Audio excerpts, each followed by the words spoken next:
5 ng umaga, hamog pa sa kalsada. Siya'y gising na, kape lang ang kasama. Helmet, sapatos, jersey na kupas na. Tahimik na nilisan ng syudad na maingay. Wala siyang grupo, walang body sa likod.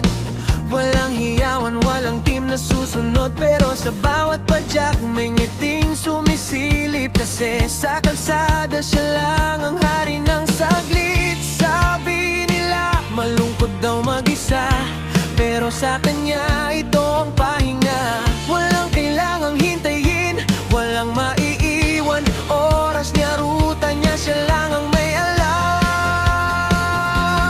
Solo lang sa dalawang gulong, bigbit ang pangarap, hangin ang baon. Bawat ahon, kwento ng pagbangon. Sa bawat lusong, laya ang tugon.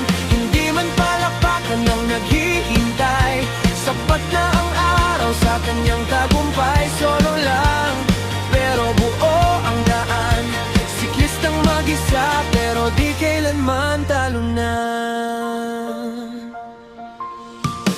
Ulan o init, diretso lang ang padyak. Putik sa binti, marka ng pagliyag. May mga tanong, di ka ba napagbangon? Sagot niya sa gulong, kung mundo ko ay buo. Sa kanto ng nag-aarla na ahon sa bundok, tanaw ang palayan, puso'y pumapalakpak.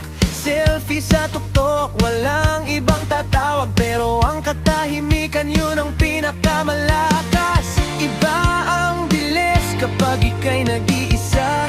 Walang yabang, walang drama, padyak lang ng padyak hanggang mapagod. Tapos titigil, makikinig sa pagod.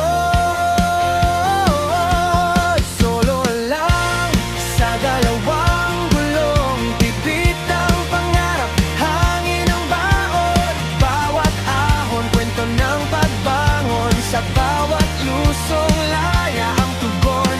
Hindi man palakpakan ng naghihintay, sapat na ang araw sa kanyang tagumpay. Solo lang, pero buo ang daan. Siklistang mag-isa, pero di kailanman talunan. At kung may araw na mapagod ang tuhod, at ang kalsada'y parang walang dulong ubod, pipikit lang saglit, didinig sa puso na nagsasabing kaya mo to, tuloy lang sa takbo.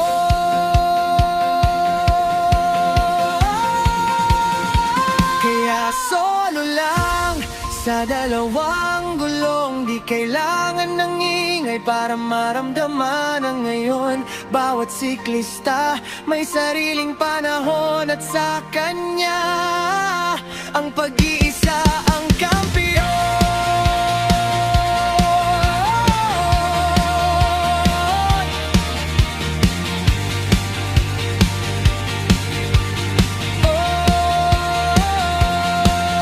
At hindi man palakpakan ng naghihintay, sapat na ang araw sa kanyang tagumpay. Solo lang, pero buo ang daan.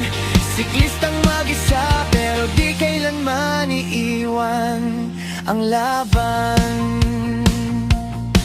Padyak lang, hinga lang. Sa dulo ng kalsada, sarili mo lang ang kasama. At minsan, yun ang pinaka